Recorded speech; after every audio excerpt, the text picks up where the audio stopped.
His Excellency, Mr. Emmanuel Macron, distinguished guests, ladies and gentlemen. Bonjour, good morning, Sawasdee krab. It is my great honor to extend a warm welcome to His Excellency, Mr. Emmanuel Macron, President of the French Republic, and a leading European Union and global leader. Since his inauguration in 2017, he has been working with great energy to carry through several business-friendly reforms to drive economic growth and enhance investment in France, making the country Europe's top investment destination. Like other countries around the globe, France has been experiencing turbulent times, especially in the past few years with COVID-19 in the picture. But come with turbulence are opportunities, and France, under his leadership, is capturing the opportunity with a recovery and resilience plan that does not only respond to the urgent need to fostering a strong recovery and making France future ready, but will also help France become more sustainable, resilient, and better prepared for the challenges and opportunities of the green and digital transformations. France's post-pandemic economic recovery is remarkably strong, with gross domestic product and unemployment reaching pre-crisis level faster than many European peer countries. As for climate change, which is one of the most urgent issues in our time, His Excellency President Macron is an unwavering advocate for Paris Agreement, urging nations to take stronger action to achieve the goal, call for acceleration of the ecological transition, and advocated a balance between ecological imperatives and economic requirements. At home, his strong commitment to France's renewable energy transition is remarkable.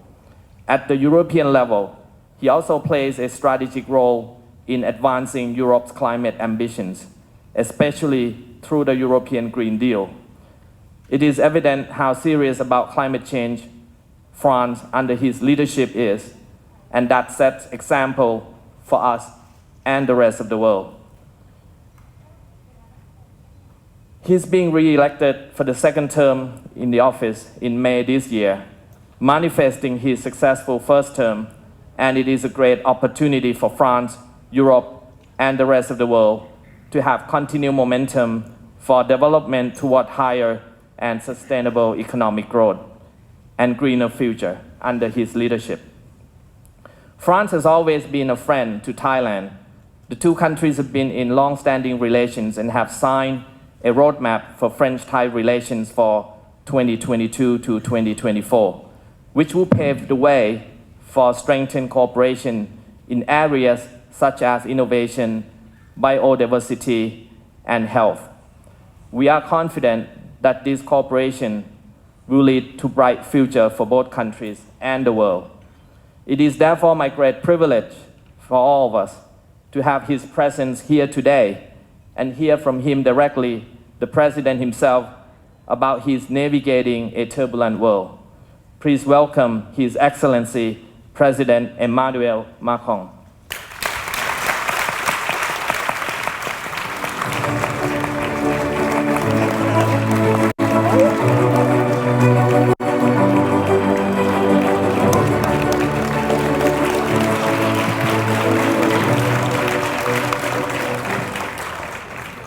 Thank you very much for your words. You made a great description of France. France has changed, and it's much better than what I can do. Probably a lot of you are wondering, why is a French president here for an APEC meeting?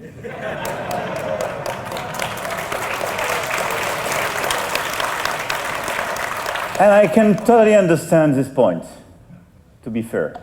So first, it's thanks to the invitation of the Thai Prime Minister. So I want first to thank my good friend and the Thai presidency for this invitation, because I have the great honor to be the first European leader to be invited for an APEC summit since it was created. And I take it as a signal of trust and friendship, which is so important for us. But second, I want here to restore truth. Because a lot of people do ignore that France is not just a European country, and obviously we will come back on Europe, but as well an Indo-Pacific country. And I set up this strategy in India in 2018, and in Australia the same year, and in Japan in 2019. But it was as well a way just to reconcile the different realities of our country, because France, yes, if you look at the map, seems to be in Europe, which is true. But France is as well, through its overseas territories, in the Caribbean Sea, Amazonia, and Indo-Pacific region. And we have more than 1 million people of our country living in the region. From Réunion Island to New Caledonia, French Polynesia, Wallis and Futuna, Mayotte, our Antarctic territories, and so on. And this is why France is the second largest maritime area. 11 million square kilometers, thanks to this overseas presence, and largely thanks to this Indo-Pacific footprint. So this is probably the second reason why I'm here today in front of you. So thank you very much in these very hard times to propose me to speak about navigating a turbulent world. And having said that, and my joy and honor to be in front of you, I'm not so sure it's a gift to deliver a keynote speech on this topic. But I would like to try to, before going to the challenges and the answers we have for this time, to say how such a topic and this very moment are so important to be addressed in this region. Because the APEC economies are, in a way, the matrix of globalization, as we have experienced it for at least 3 decades, and to which the COVID crisis dealt a harsh blow. Indeed, the region contains vital hubs of world trade. Each day, 1/3 of global traffic crosses the Strait of Malacca, and the largest ports. And Shanghai and Singapore, to name just 2 of them, have become key financial centers. Business leaders such as yourselves have played a crucial role in this extraordinary development, which has led to widespread prosperity across Asia and in the Pacific. And I have to say, this region is probably one of the role models of regional integration, and is one of those who delivered incredible results in order to fight against poverty and to propose an actual road to prosperity. This collective success was made possible by the fact that international trade was governed by common rules and global rules. And I think this is what exactly APEC has in common with the European Union. A growth and prosperity agenda, regional integration based on global rules. But what's at stake today? After decades of solid growth based on an even more dynamic globalization process, we are probably at a turning point in the middle of at least 3 challenges. And I don't want to be too long, so probably I could have completed these challenges with a lot of them all. The first one, obviously, is the current multi-crisis context. And to continue with our nautical metaphors, I would compare it to a storm-tossed sea, definitely. First, the war.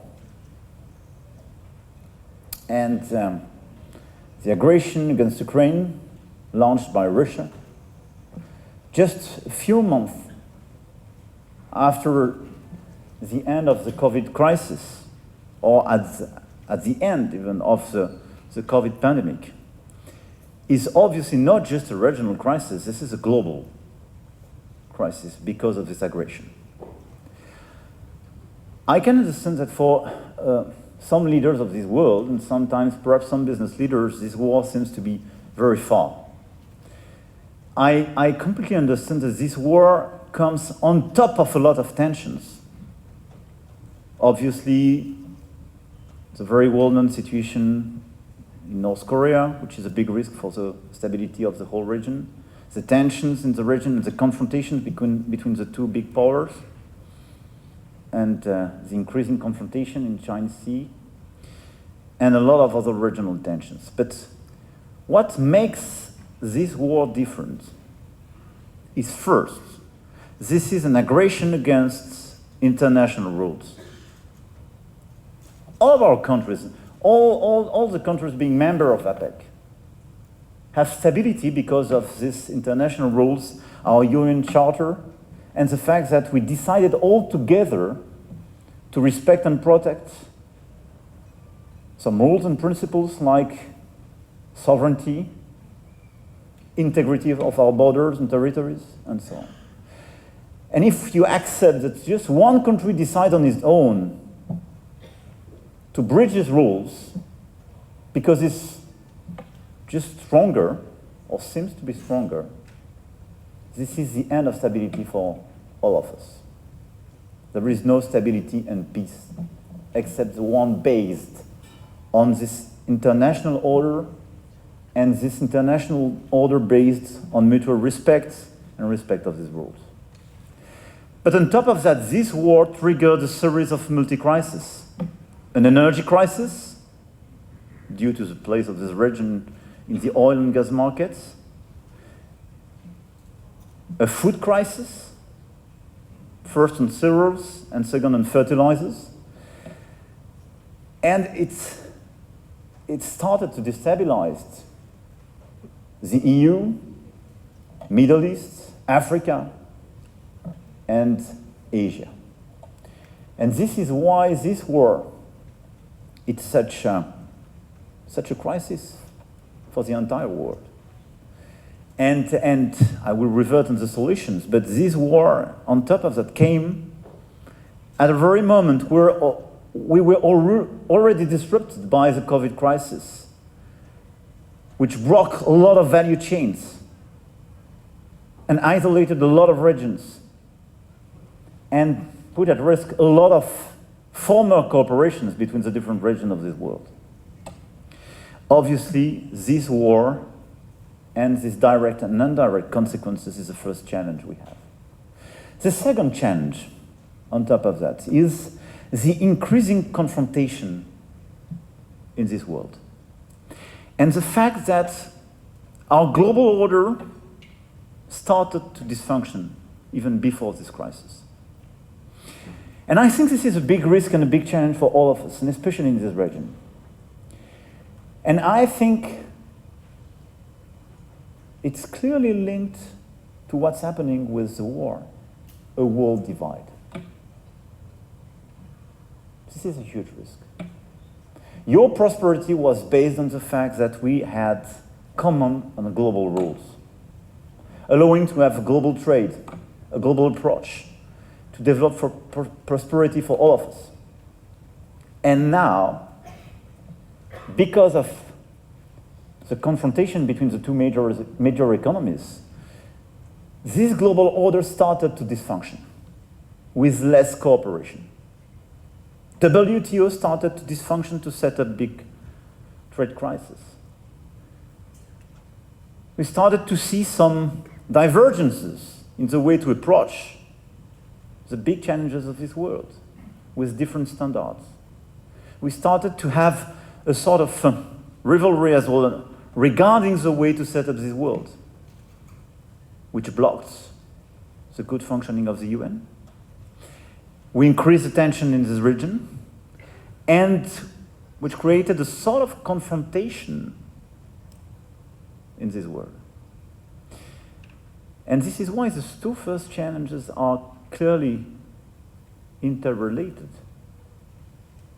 Between the big risk with the war is to increase this gap and these divergences between two parts of the world, and to put a lot of countries in a situation to be forced to choose.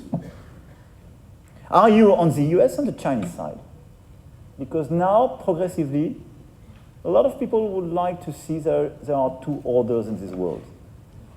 This is a huge mistake, even for both the US and China. We need a single global order in order to have everybody responsible.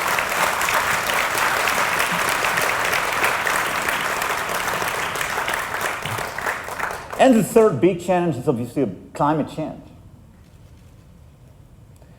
Climate change is a challenge for all of us. We had the chance to fix a common strategy in 2015 with the Paris Agreement, and now it's time to deliver. But it's hard to deliver because it's so complicated. And in fact, we have in front of us a big climate and biodiversity agenda. This is the same. We started to do so, and it was mentioned a few minutes ago, in Europe with our Green Deal, which is a huge change and huge transformation, and we push very hard on that. Setting up a set of rules in order to decrease by 55% our emission by 2030, and to get carbon neutrality for 2050 in Europe.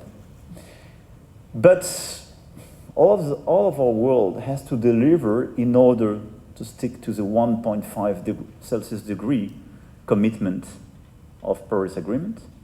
And this is absolutely critical for all of us. Because this is just a question of sustainability and fairness. And this is a question which is not the enemy of business leaders. This is a challenge just to make business leaders more consistent with the fact that they are also citizens at the same time in this world. And what we have to do now is precisely to have a common action with the private sector to fix this challenge altogether. To set up global rules, to have regional organization, and to have cooperation between government and private sectors to fix this issue. Here are, for me, the three main challenges of this world. I could obviously complete with a lot of others, but this is where we stand and how to describe this turbulent world. Now, how to fix it and how to navigate, indeed, in this, regarding these key challenges. I started to give some, I hope, glimpse of hope, but touch of strategy. But if we want to work all together, what do we want in these challenging times? First, we want growth, because this is the only way to provide prosperity for our people, to fix poverty, and to provide opportunities to middle classes. And this is where this challenge is very common between this region and the European region. The crisis in Europe, let's be clear, is a crisis of middle classes and the lack of opportunities for a lot of middle classes. So we need growth, first objective. Second, this growth has to be sustainable to fix the climate change issue. Third, this growth has to address the demographic challenge and the demographic transition. A lot of your countries have still, I would say, the demographic dividend with young people and more young people. But some economies in this region already have to face aging population, which is a huge transition. And this is what is at stake in Europe as well, with new sectors, new opportunities for our economies, but we have to rebalance as well our economic and social models in order to face this issue. And fourth, this is why this growth has to be inclusive. in order to fix as well inequalities and provide stability. In order to get these objectives in these challenging times and given the three challenges I mentioned, we need, in a nutshell, stability, investment, talents to be formed and trained, and research and innovation. And this is absolutely critical. And this is why what we will try to do is to provide or contribute with a lot of humility and goodwill to a global and regional strategy in order to deliver these objectives and fix these challenges with a lot of cooperation with everybody. The first way to fix these challenges and get these objectives is obviously peace and stability. And this is why the top objective of France in this current environment is to contribute to peace, obviously, in Ukraine, and try to get and create a collective dynamic to put pressure on Russia to go back at the table of negotiation and respect international order. And this is why you probably noticed that during the past few months, France focused itself not just to support Ukraine, and we will follow up, but to work very closely with the different countries like China, India, the whole region, Middle East, Africa, Latin America, to create an increasing consensus in order to say this war is also your problem, because it will create a lot of destabilization. Help us to convey the same message to Russia. Stop the war, respect international order, come back at the table, because all of us have to focus to fix the real challenge of these times, sustainable and inclusive growth. And it's not time for a new colonial and I would say in a certain way, yes, neo-colonial war in this region, which is what they are doing, and which is a huge mistake. Building peace and stability is key and will remain our top objectives. On top of that, what we want to provide in order to navigate in these challenging times is also to fix the consequences of the war. This is why we focused ourselves in order precisely to fix the food crisis. And we created solidarity corridors in order to get out from the region a lot of grains and cereals. We did it already. 60% was precisely sent to Middle East and Africa, thanks to the solidarity corridors built by the European Union. And the rest is the one released thanks to the agreement in August this year, the Black Sea Initiative, under the supervision of the UN Secretary General. More than that, what we want to do is to produce more in this world and help a lot of regions to produce more cereals and to be more independent regarding fertilizer business. And this is what we are working very hard on with IMF and World Bank. Second, it's how to provide new equilibriums and stability at the regional level. What we try to deliver during the past few years, and what will be our challenge in Europe during the coming years, is to increase the regional order in order to avoid war, to create more positive dynamic, in order to create growth, to have more investment, and to fix the climate change issue. But this is exactly what we have to work on with you in the Indo-Pacific region. Creating a relevant, sustainable regional order in order to make the situation sustainable and to fix these challenges. And this is exactly the DNA of our Indo-Pacific strategy. I took a few days ago a metaphor saying, we are in a jungle. I leave for a few seconds this metaphor of navigation to go in another type of metaphor. We are in a jungle and we have two big elephants trying to become more and more nervous.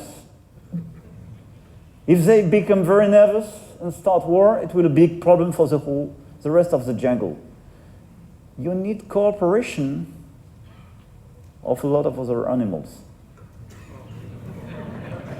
Tigers, monkeys, and so on. And this is exactly what we believe in. Our Indo-Pacific strategy is how to provide dynamic balance in this environment. How to provide precisely a sort of stability and equilibrium which could not be the hegemony of one of those, which could not be the confrontation of the two major powers. Dynamic balance is exactly the philosophy we want to promote in this region, which is the best way to fix the challenges I mentioned. And which means that our philosophy in Indo-Pacific is based on this freedom of sovereignty, to quote my old friend Malcolm Turnbull. Freedom of sovereignty means that all the members of the region have to respect each other. You compete, all of us want to win, but at a point of time you always respect the sovereignty of the other one, because this is the basis of stability. Our Indo-Pacific strategy is based on economic cooperation, strategic stability, respect of international order and sovereignty, and ability to deliver concrete results regarding climate change and biodiversity. And this is why, for instance, what we signed yesterday with the Thai Prime Minister regarding Brazil and the High Coalition for Nature and Biodiversity we signed together is so important in the region for us, because it's part of the stability and this new regional order as well for you. Third, after peace and stability, new regional order, we want to be part of this new global order. I mentioned the big risk of fragmentation of our world. If we are here all together, it's because during the past decades we had an actual global order. We have to restore it. Which means we have to work very hard to restore an actual climate and trade global regulation. And we have to rebuild an efficient multilateralism. And we have to fight hard against the creation of several multilateralisms, because the end game of that will be the fragmentation of this world, will be a killer for investment and opportunities. Our challenge are global. Our rules, our order has to be global in terms of cooperation as well. And what we want to do is to work hard with all the countries of the region and all the World Health Organization stronger. And this is exactly what we worked on during the pandemic crisis. And to rethink as well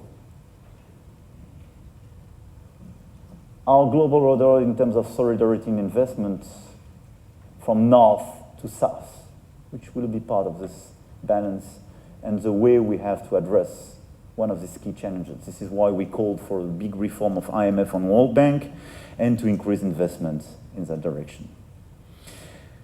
Fourth and last point, we have to reform, I would say, the DNA of our economies, and we have to change as well, I would say, the current global economy and capitalism. In the region, a lot of countries obviously have different political organization, but all of you adopted capitalism and trade. But now we have to make it in itself, by itself, in its DNA, more inclusive and more sustainable. This is a huge reform. This one is a cooperative one. This is exactly why we launched so many reforms in France. This is exactly the agenda we have for the European Union. But this is an agenda to be shared with business leaders. And in a nutshell, when you have such crazy times, when we have storm outside, you cannot change the sea. You have to strengthen the vessel, to share a common map, and to set up the course, and to share the course with the different stakeholders. This is what we have to do. And this is why what we have to build all together is a collective organization where our companies and our economies will have to take into consideration their investment strategy, climate change, biodiversity, inclusiveness, which will mean a big change in our collective organizations, in our standards, in our way to assess business and investments. We started to do so with a lot of European reform, with this Green Deal, and we want to participate in the region with these new standards to be fixed. But this is a necessity, if you want my personal conviction. It doesn't mean reducing the level of investment. This is the opposite. It doesn't want to, constraining business, but it's trying to create more synergies and cooperation between people, business leaders, and governments in order to address these collective challenges. I just want to take one example regarding climate change. This is exactly what we launched with this JET-P in order to fix climate issue. Very rich countries have to fix the national strategies and green strategies. This is what we did in Europe, what we are doing in France to reduce emissions. Big emerging countries, the key issues in order to fix climate change is to get rid of coal. If we manage to provide a growth strategy without coal for emerging countries, we can fix the climate issue. But this is a huge challenge.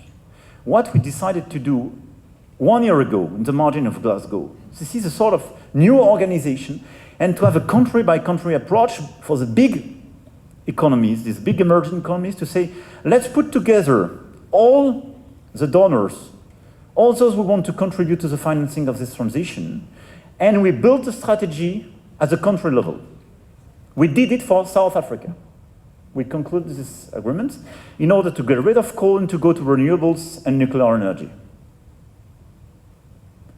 We did it a few days ago with Indonesia. We have to deliver this type of strategy for all your countries. Get rid of coal, this is key. And this energy strategy going to renewables, nuclear energy. I know sometimes it could be a more controversial issue and a more sensitive one for political reasons. I do respect that. But I can tell you that the best way to provide low carbon energy without any risk of interruption remains nuclear energy. So renewables, nuclear, but as well innovation to save energy and reduce our consumption. These three pillars are the one we have to develop in the region. If you want to develop such a strategy, you need more cooperation between business people, governments, and the rest of the world. This is exactly how to build this multi-stakeholder approach and how to fix climate change and growth issues. This is what we want to do with your economies. I don't want to be longer, I was already very long, but I will finish with what you started with. In order to face these challenges during the past few years in France, we passed a lot of reforms. Sometimes you hear that in France we have difficult times. We have difficult times everywhere. But I think that France has a lot of assets. What makes us very special is that perhaps, and that's the opposite of the image we have of French people being very proud, perhaps sometimes a little bit arrogant for people,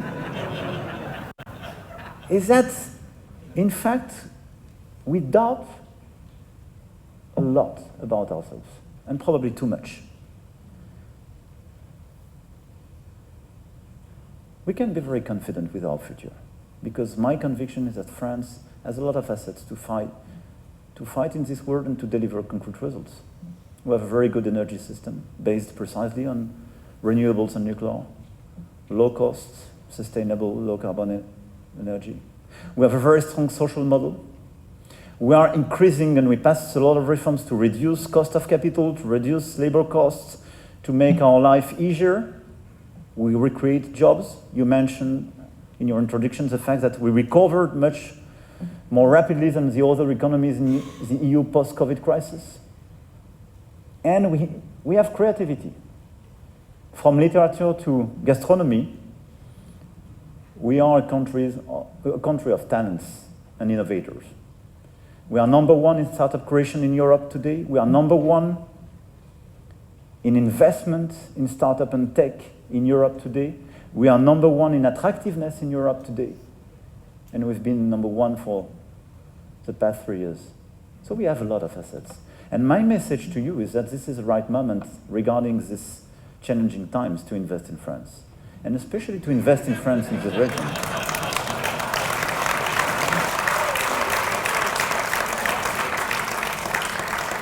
And as I mentioned, France is as all part of the region. So my invitation is not just to invest in France in its European part, but in New Caledonia, in French Polynesia, in Réunion Island, in all the places, because it's key and you have a lot of opportunities.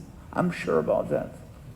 But be sure that we will keep working hard in the current years in order to deliver a clear strategy for the future. This is France 2030. More than 1 year ago, I set up a series of big investment and reforms to fix from energy to quantum, new tech and so on, the strategy for the country and the continent. We will keep fighting and working hard in order to make Europe stronger and cooperative for the rest of the world. And we will keep fighting hard to be part of this region and to be a reliable, humble, and consistent partner in the Indo-Pacific region. Because I do believe that we have so many challenges and difficult times that what we need is to share our strategy, to be very transparent and genuine in the way to address these challenges, and to cooperate. Because I'm sure that the only way to have a win-win game is to cooperate and to accept that all the members of the region, the different regions of this world, will make their life easier and better at the end of the day. We don't believe in hegemony. We don't believe in confrontation. We believe in stability, cooperation, to innovate together and deliver concrete and positive results for our people everywhere. Thank you for your attention, and you can count on France. Thank you.